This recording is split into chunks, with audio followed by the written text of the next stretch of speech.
What if I told you that behind every glittering chandelier in Victorian England, there existed a darkness so profound that historians deliberately obscured it for generations? The truth about what really happened to servants in those grand estates is far more disturbing than any Gothic novel dared to imagine. Before we descend into this haunting reality, I need you to understand something crucial. Right now, at this very moment, you're about to discover secrets that were buried with the people who lived them, stories that powerful families spent fortunes to erase from history. And here's what terrifies me. If just 5% of you watching this video subscribe to this channel, we can continue exposing these hidden truths that the elite never wanted you to know.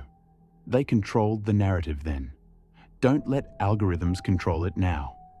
Hit that subscribe button, because what you're about to learn will make you question everything you thought you knew about the genteel Victorian era. Picture this: a magnificent townhouse in London's Mayfair district, 1875. From the street, you see marble columns, gas-lit windows casting warm glows onto pristine cobblestones, and the silhouettes of elegant figures moving behind lace curtains. But beneath your feet, just below that very sidewalk, something else is happening. Something the people in their fine carriages were never meant to see.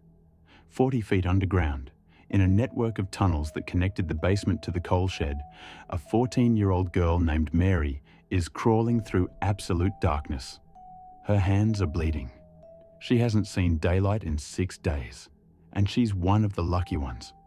The Victorian house wasn't just a home, it was a predator, and servants were its prey. Victorian society operated on a principle that was never written down, but was more powerful than any law. Servants must not exist as human beings. This wasn't merely about being quiet or staying out of sight. This was systematic dehumanization, engineered with scientific precision. Consider the architecture itself. While we marvel at grand staircases and ornate drawing rooms, we ignore what the blueprints really reveal. Houses were designed as human traps. Servants' staircases were deliberately built so narrow that two people couldn't pass, preventing conversation, preventing community, preventing conspiracy. The ceilings in servants' quarters were exactly 6 feet 2 inches high, just low enough to cause chronic neck pain for tall individuals, training them to stoop, to bow, to remember their place even in their own spaces. But the true horror was in the walls themselves. Victorian architects incorporated servant passages, hollow corridors between walls, where servants could move unseen throughout the house. Imagine being 16 years old, creeping through pitch-black tunnels behind the walls, hearing your employer's conversations, their laughter, their intimate moments. But if you made a single sound, if your breathing was too loud, you'd be beaten and thrown onto the streets. You weren't a person. You were a ghost the living didn't want to see. Everyone knows about the bell systems in Victorian homes. What they don't tell you is that those bells were instruments of psychological torture refined over decades. Each bell had a unique tone, yes? But here's what's never mentioned. In the largest estates, there were over 40 bells. Servants had to memorize not just which room each bell represented, but the urgency encoded in the ringing pattern. One sharp ring meant a minor request. 2 quick rings meant immediate attendance required. A continuous ring? That meant someone was about to be dismissed. Senior servants would sometimes ring bells randomly in the middle of the night, not because they needed anything, but to ensure the staff never fully slept. Sleep deprivation wasn't an unfortunate side effect of the job. It was a management strategy. Exhausted people don't rebel. They don't question. They don't even think clearly enough to realize they're being abused. The psychological impact was devastating. Former servants who managed to escape reported nightmares about bells for the rest of their lives. Some became catatonic at the sound of any ringing. One woman who served in a Yorkshire manor house in the 1880s was found in an asylum in 1920, still flinching at phantom bells no one else could hear. Her medical records described her condition as bell madness, a term that appeared in dozens of asylum admissions during this period but has since been erased from psychiatric literature. Why? Because acknowledging it would mean acknowledging the systematic psychological abuse that caused it. We've been told that servants were fed regularly. This is technically true. What we haven't been told is that Victorian households used food as the ultimate weapon of control. Yes, there was a hierarchy in the servants' hall, but the real horror was the starvation ladder, an unspoken system where food quality and quantity decreased with rank, calculated to keep everyone just barely functional. The scullery maids, the lowest rank, received what was called belly timber: scraps, stale bread, and a thin gruel made from whatever the kitchen had discarded. But here's the calculated cruelty. They burned 3,000 to 4,000 calories per day in their labor. They were fed approximately 1,200 calories. This wasn't neglect, it was policy. A starving person becomes compliant. They're too weak to resist, too foggy-minded to plan escape, and too desperate to risk the guaranteed meals, however inadequate, that the position provided. The body begins consuming itself. Girls who entered service at 14 with rosy cheeks would look 40 by the time they were 25. Medical records from Victorian charity hospitals reveal a horror that was never publicly acknowledged. Thousands of former servants died from what doctors euphemistically called servants' decline, a combination of malnutrition, exhaustion, and systematic abuse that destroyed their bodies from the inside out. But the upper servants ate well, didn't they? Yes, and that was the most diabolical part. The butler and housekeeper dined on meals comparable to the masters. This wasn't generosity, it was strategic division. The well-fed would never unite with the starving. The system ensured that those with the power to lead a revolt were the very ones who had the most to lose. There's something even more sinister about this food hierarchy that researchers discovered only recently. Chemical analysis of Victorian-era servants' remains shows something shocking. Their bones contain markers of repeated starvation and refeeding cycles. This wasn't simple malnutrition. Employers would deliberately starve servants to the brink of collapse, then provide adequate food just long enough for them to recover, then starve them again. Why? Because this cycle created a form of dependency more powerful than any chain. The servant's body would crave the periods of adequate feeding so desperately that they'd endure any abuse to avoid losing their position. It was biological addiction to survival, weaponized. Everyone's seen pictures of Victorian servants in their crisp uniforms. What you haven't seen are the ones without clothes at all. In many households, particularly in rural estates far from public scrutiny, female servants were forced to work in their undergarments during summer months. The official reason? To prevent sweat from staining their uniforms, which they'd have to pay to replace. The real reason? Control through humiliation. Male employers and their sons had unlimited access to servants' working areas. A woman in her undergarments, scrubbing floors while men watched, learned quickly that her body wasn't her own. That shame was part of the job. That resistance meant dismissal, and dismissal meant starvation. But even the standard uniforms were instruments of torture. Corsets weren't just uncomfortable, they were deliberately tightened beyond safety, causing permanent damage to internal organs. Why? Because a woman who can't breathe properly, can't run away, can't fight back, can't scream effectively. The uniform code extended to hair as well. Female servants were required to keep their hair pinned so tightly that many developed a condition called traction alopecia, permanent hair loss from constant pulling. Some mistresses would randomly inspect servants' scalps, and any sign of loosening would result in punishment. One London housekeeper kept a special punishment for servants who complained about their uniforms. She would sew their sleeves slightly too short, so that when they reached for anything, the fabric would cut into their underarms. Every movement became pain. Every task a reminder of their powerlessness. But there was another aspect to these uniforms that's even more disturbing. The fabric itself was often treated with chemicals, primarily arsenic-based dyes that were fashionable at the time. Servants who wore these uniforms for years developed chronic arsenic poisoning. Symptoms included tremors, confusion, and eventually organ failure. But because these symptoms developed slowly, They were attributed to the servants' own weakness or moral failings, never to the poison they were being forced to wear against their skin for 16 hours a day. Some employers knew about this. There are private letters discussing how certain fabric treatments made servants more docile over time. They were being slowly poisoned, and it was considered a beneficial side effect. Here's the Victorian secret that makes my blood run cold. Large estates functioned as breeding programs for the next generation of servants. When female servants became pregnant, usually through rape by male family members or guests, they were given a choice: disappear quietly or be prosecuted for theft by deception, claiming they were virtuous when they were hired. Most disappeared. But here's what happened to their children. They were placed in charity homes that were actually servant training facilities.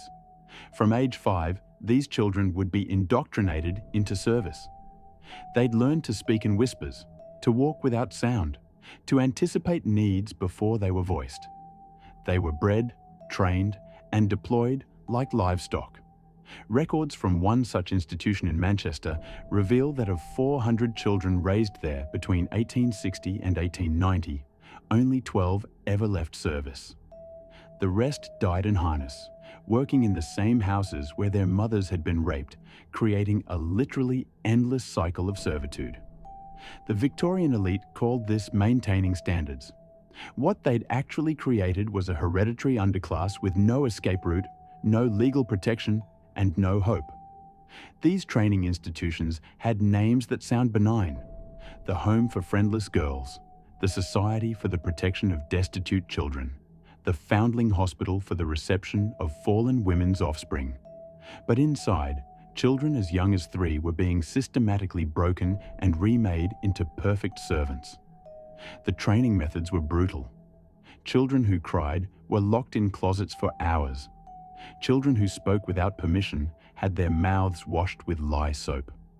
Children who moved too slowly were beaten with birch rods until their backs were striped with scars. By age 7, most had learned complete emotional suppression. By age 10, they could anticipate an adult's needs through the slightest shift in posture or expression. By 12, they were ready for placement in households, perfect little automatons who'd never known any other existence. What's most disturbing is that some of these institutions operated well into the 20th century. There are people alive today whose grandmothers went through this system. This isn't ancient history. This is within living memory. Every large Victorian house had spaces that don't appear on any surviving floor plans.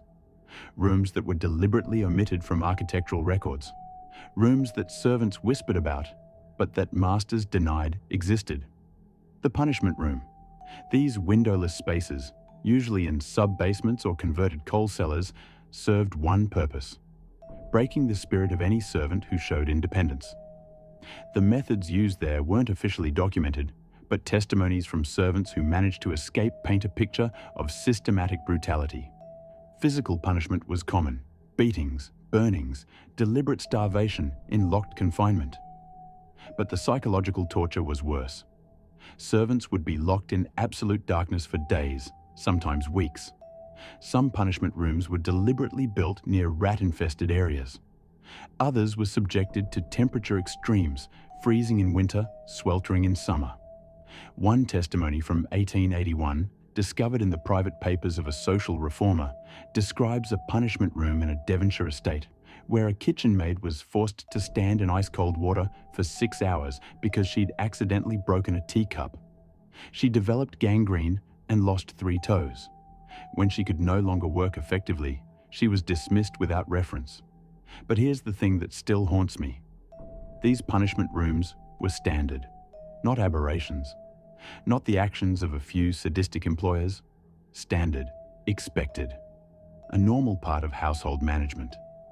Architecture historians who study Victorian blueprints have identified these spaces in approximately 73% of large estates built between 1850 and 1890. They're usually mislabeled as storage or coal rooms in official documents. But the architectural features give them away. Reinforced doors with exterior locks, ventilation systems that could be sealed, and acoustic dampening in the walls. They were designed to contain screaming. Some punishment rooms had even more sophisticated features. Iron rings embedded in walls for restraints, drains in the floor for easy cleanup, stone benches that could be heated or cooled to extremes. One estate in Cornwall had a punishment room with a ceiling that could be lowered using a mechanical system, creating a space so small the occupant couldn't stand, sit, or lie down comfortably, forcing them into hours of contorted agony. The psychological impact of these rooms extended beyond those who were actually confined in them. Every servant knew they existed. Every servant understood that any transgression, real or imagined, could result in being taken down to that darkness. The rooms didn't need to be used frequently to be effective. Their mere existence was enough to ensure compliance. Victorian England had a suicide problem that was systematically erased from official records, specifically servant suicide. Parish death records from this period show thousands of deaths classified as accidental drowning, unfortunate fall, or sudden illness. But when you cross-reference these with household employment records, a pattern emerges that authorities deliberately ignored. Young servants were killing themselves at catastrophic rates. The Thames River was particularly notorious. On average, 3 bodies were pulled from the river every week in the 1870s and 1880s. The overwhelming majority were female servants aged 14 to 25. But coroners, who were often friends or business associates of the employing families, would rule these deaths as accidental or death by misadventure. Why the cover-up? Because each servant suicide raised uncomfortable questions about working conditions, about abuse, about the entire social structure that Victorian prosperity was built upon. One doctor who worked at a London mortuary kept private notes that were discovered in the 1960s. In them, he estimated that 40% of young female bodies he examined showed signs of systematic abuse, malnutrition, and most disturbingly, evidence of recent childbirth, though no infant was ever recorded.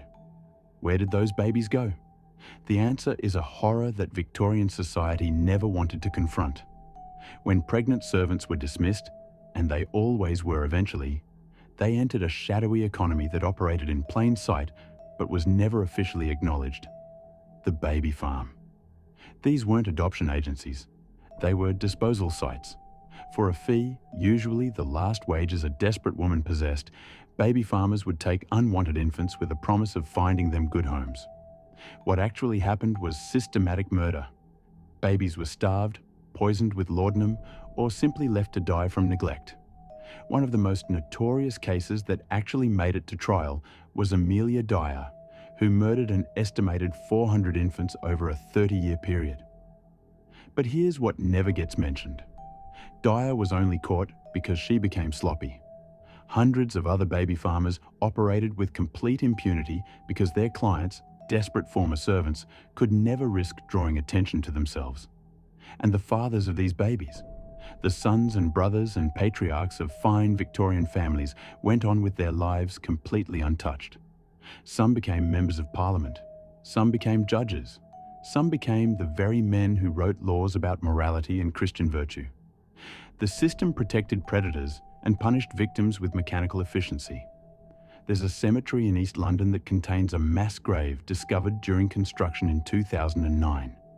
In it were the remains of over 300 infants, all dating from the Victorian period, all showing signs of deliberate killing or fatal neglect. Many had been wrapped in newspaper, and forensic historians were able to trace some of these newspapers to specific wealthy households. The babies in that grave were the disappeared children of servants murdered and dumped like refuse. No charges were ever filed. The discovery was quietly noted, the grave was resealed, and construction continued. Even in death, even more than a century later, these victims weren't deemed worthy of justice. Here's an experiment that reveals the psychological devastation of service: the mirror test. Reformers in the 1890s tried something revolutionary. They placed mirrors in servants' quarters in several households. Not to be kind, but to study the reaction. What they found was disturbing. Many long-term servants didn't recognize themselves. After years of being trained to be invisible, to suppress all personality, to exist only as function rather than individual, they'd literally lost their sense of self. Some servants would stare at their reflections with genuine confusion. Others would panic, believing they were seeing a ghost. The most heartbreaking reactions were from those who would simply stand motionless, tears streaming down their faces as they confronted the stranger they'd become. The study was quickly buried. The reformers behind it were pressured to destroy their findings. Why? Because it provided undeniable evidence that the servant system didn't just exploit bodies, it murdered souls. But some of those findings survived in private correspondence. One researcher described a woman named Sarah who had been in service for 15 years. When shown her reflection, she didn't recognize the face. When told it was her, she touched her own cheek, then the mirror, then her cheek again. Then she said something that haunts me. "But miss, I don't have a face. I'm not supposed to have a face. How can that be me?" Sarah had been so thoroughly dehumanized that she'd internalized the belief that she wasn't a complete person. The mirror test revealed that she wasn't an isolated case. Approximately 60% of servants who'd been in service for more than 10 years showed similar signs of identity dissolution. We need to talk about what happened to servants who ran away. Victorian England had an unofficial but brutally effective system for recapturing and punishing escaped servants. It operated through the character reference system, but its reach extended far beyond simple employment verification. When a servant fled without notice, their name would be circulated among households throughout the region, and sometimes nationally. But it wasn't just about preventing re-employment. There was a bounty system. Landowners, police constables, and even common citizens could claim rewards for reporting runaway servants. The amounts weren't large, a few shillings usually, but in a society where most people lived in poverty, it was enough to turn everyone into an informant. Escaped servants faced several fates. The workhouse was the absolute worst outcome. Victorian workhouses were designed to be more miserable than any form of honest employment, ensuring that people would do anything to avoid them. Families were separated, inmates were forced to perform meaningless labor like picking oakum until their fingers bled, and food was deliberately kept below starvation level. Former servants who ended up in workhouses rarely left alive.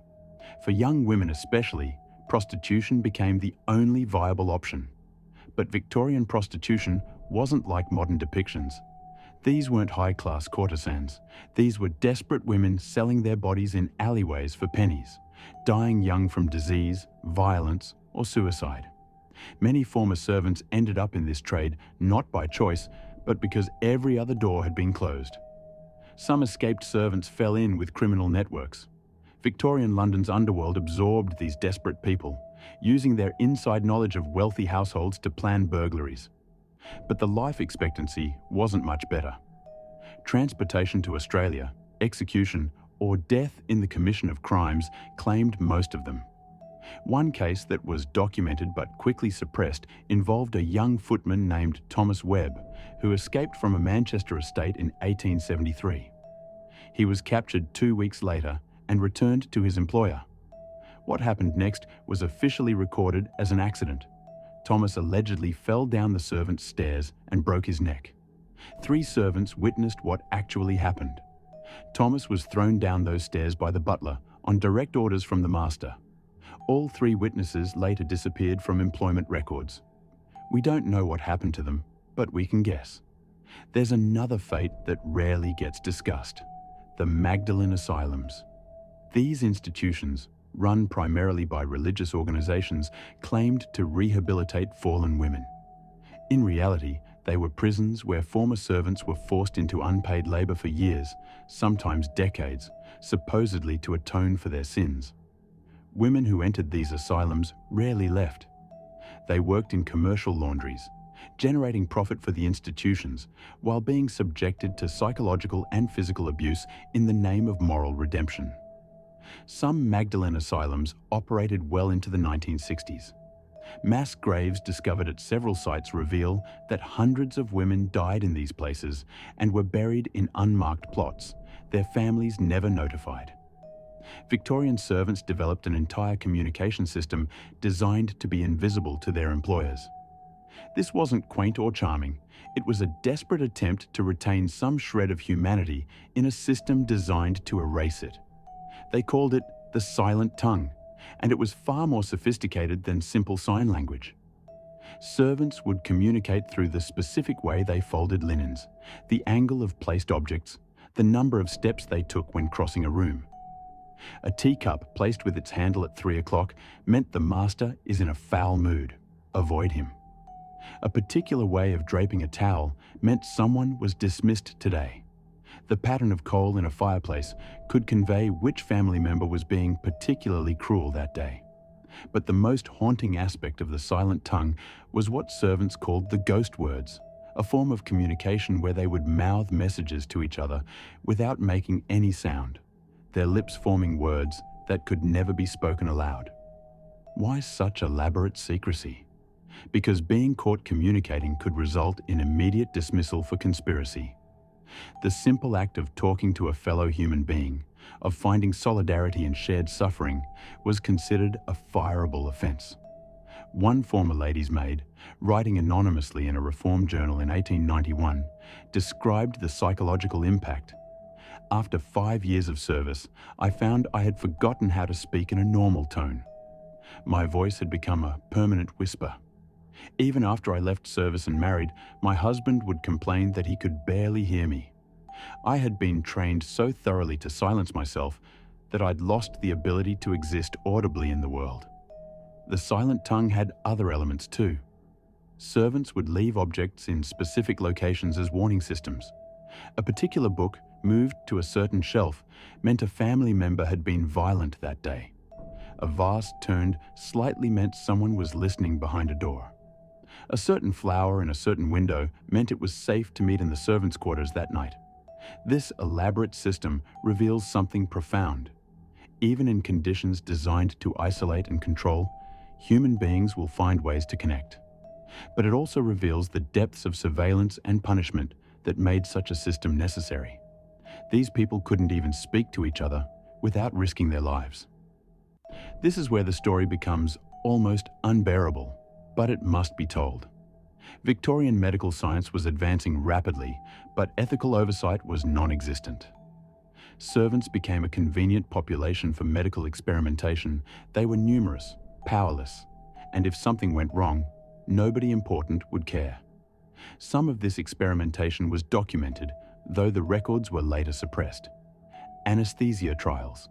When ether and chloroform were being developed as anesthetics, servants were used as test subjects. Not for surgery, just to see what dosages would work, what side effects might occur, how long exposure could be maintained before death. Many servants suffered permanent neurological damage from these experiments. Vaccination experiments. Edward Jenner's smallpox vaccine was revolutionary, but the early trials were conducted largely on servants and workhouse children.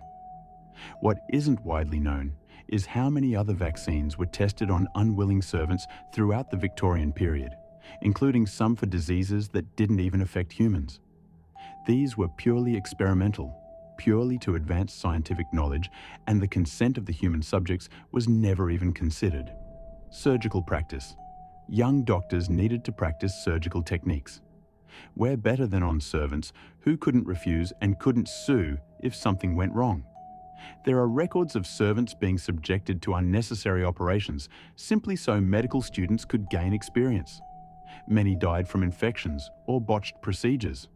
One particularly gruesome account from a private journal of a surgeon in Edinburgh describes how he practiced his suturing technique on a housemaid's hand after she suffered a minor cut. He deliberately made the injury worse, then used various experimental methods to close it, simply to see which worked best. The girl developed sepsis and lost her hand. She was dismissed for being unable to perform her duties. The legal system provided no recourse. A servant's testimony against an employer was considered worthless in court. Medical professionals who abused servants faced no consequences because their victims had no standing to bring charges. But the experimentation went beyond individual doctors. Several Victorian hospitals had entire wards dedicated to treating servants, but these weren't charitable operations. They were research facilities where servants with interesting conditions would be studied, sometimes kept deliberately ill to allow medical observation, sometimes subjected to experimental treatments that had never been tried before. One such hospital in Liverpool kept detailed records that were discovered in the 1980s. They documented over 200 cases where servants were used as subjects for experimental treatments, including early forms of electroshock therapy, experimental psychoactive drugs, and surgical procedures that were purely exploratory. The mortality rate in these experiments was approximately 30%. None of the families who employed these servants were ever notified. The servants simply disappeared into the medical system and never emerged. We need to talk about what happened on the nursery floor, the part of the Victorian house where young children were raised primarily by servants. The wealthy Victorian family structure meant parents had minimal contact with their children. Infants were raised by wet nurses and nannies. Young children spent their entire days in nurseries with governesses. Parents would see their children for perhaps an hour each day in formal, structured visits. This created a dark opportunity for abuse. Nannies and governesses occupied a strange position in the hierarchy, higher than other servants, but still absolutely powerless against family members. They were responsible for children they loved, but could never protect. Private letters and diaries from governesses paint a picture of horror that Victorian society refused to acknowledge. Children of the wealthy were routinely abused, physically, emotionally, sexually, and the servants who witnessed it were powerless to intervene. If a governess reported that a father was sexually abusing his daughter, she would be dismissed immediately for slander. If a nanny tried to protect a child from his mother's physical cruelty, she'd be gone within the hour. But here's the truly evil genius of the system. Governesses were blamed for the psychological damage that resulted from this abuse. When children developed what we now recognize as symptoms of trauma, bedwetting, nightmares, violent outbursts, it was the governess who was accused of incompetence and dismissed. One letter, written by a governess named Margaret Howe in 1868, describes her situation in heartbreaking detail. Little Elizabeth is 6 years old and already so damaged by her father's attentions that she cannot sleep without screaming. I have tried to speak to the mistress, but she calls me hysterical and threatens to dismiss me without a character. If I go to the authorities, they will not believe a servant over a gentleman. If I stay, I must watch this child be destroyed piece by piece, knowing that speaking up will only result in the next governess facing the same impossible choice. I am trapped in a complicity I never chose, and it is killing my soul. Margaret Howe disappeared from employment records shortly after writing that letter. We don't know what happened to her. We don't know what happened to Elizabeth. We just know that this same scenario played out in thousands of households, and nobody with the power to stop it ever did. There's another aspect to this that's rarely discussed. The children who were raised by servants often develop deep attachments to their nannies and governesses, far deeper than to their own parents. But these relationships were deliberately destroyed. When a child became too attached to a servant, that servant would be dismissed without explanation. The child would wake up one morning and the person they loved most in the world would simply be gone. This was considered good parenting. It taught children not to form attachments to inferiors. But what it actually created was a generation of emotionally damaged adults who would go on to perpetuate the same cycle of abuse with their own servants and their own children. Here's what haunts me most about the Victorian servant system. It wasn't ancient history. People who lived through it survived into the 20th century. Some lived long enough to see television, to see moon landings, to see the world they'd suffered in become a subject of nostalgic period dramas. And almost none of them talked about what they'd endured. Why? Because the shame had been so deeply internalized that even decades later, even in a completely different world, they still believed they deserved what happened to them. One woman, interviewed in the 1960s about her time in service in the 1890s, was asked if she'd been treated poorly. Her response, "Oh no, madam. The family was very kind to me. They only beat me when I deserved it, and they let me eat every day, even when I broke things. I was very fortunate." This woman, who had been worked 16 hours a day from age 12, who had been systematically starved and abused, who had lost all her teeth by age 20 from malnutrition, genuinely believed she'd been fortunate. That's the true horror of the Victorian servant system. It didn't just exploit people's bodies. It didn't just steal their lives. It convinced them that their suffering was natural, deserved, even a privilege. We like to think we've moved past this, that such systematic abuse could never happen in our enlightened modern world. But here's the uncomfortable truth. The Victorian servant system never really ended. It just moved. Domestic workers around the world today, many of them women, many of them immigrants, many of them trapped in situations where they can't speak the local language or access legal protection, live in conditions that would be familiar to a Victorian scullery maid. The silent tongue is still being spoken. The invisible people are still among us. The only difference is that now we're very good at not noticing. In some countries, domestic workers are still excluded from labour laws. They have no minimum wage, no maximum working hours, no days off, no legal recourse if they're abused. Their passports are confiscated by employers. They're forbidden to leave the house without permission. They work in homes where surveillance cameras monitor their every move. Sound familiar? The Victorian mansion has become the modern luxury apartment. The punishment room has become the locked bedroom. The bell system has become the smartphone that demands instant response 24 hours a day. The character reference system has become the algorithm that can destroy someone's livelihood with a single bad review. We've modernized the mechanisms of control, but the fundamental structure remains unchanged. A class of people whose humanity is erased so that another class can live in comfort. This is why your subscription matters. Every time we expose these hidden truths, we force people to confront uncomfortable realities about the past and the present. We can't change what happened to those servants, but we can refuse to let their stories be erased again. Subscribe. Share this video. Demand that we remember the people history wanted us to forget. Because the greatest triumph of systems of oppression isn't in their operation, it's in convincing future generations that they never really existed at all. And here's what should truly terrify you. If we can forget what happened to millions of servants just over a century ago, what are we forgetting right now? What invisible people are suffering in our own time while we scroll past, preferring the comfortable lie to the uncomfortable truth? The Victorian servants are dead, but their modern counterparts are very much alive. And they're still waiting for someone to see them, to hear them, to acknowledge that their lives matter. What other dark truths should we uncover? What other systems of oppression are hiding in plain sight, disguised as tradition or necessity, or just the way things are? Drop your suggestions in the comments. And if this video disturbed you, good. That means you're paying attention. That means you're not looking away. That means there's still hope that this time we might actually learn from history instead of repeating it. Don't let their suffering be forgotten. Don't let their voices be silenced again. Subscribe and help us keep shining light into the darkest corners of history, because those corners are never as far behind us as we'd like to believe.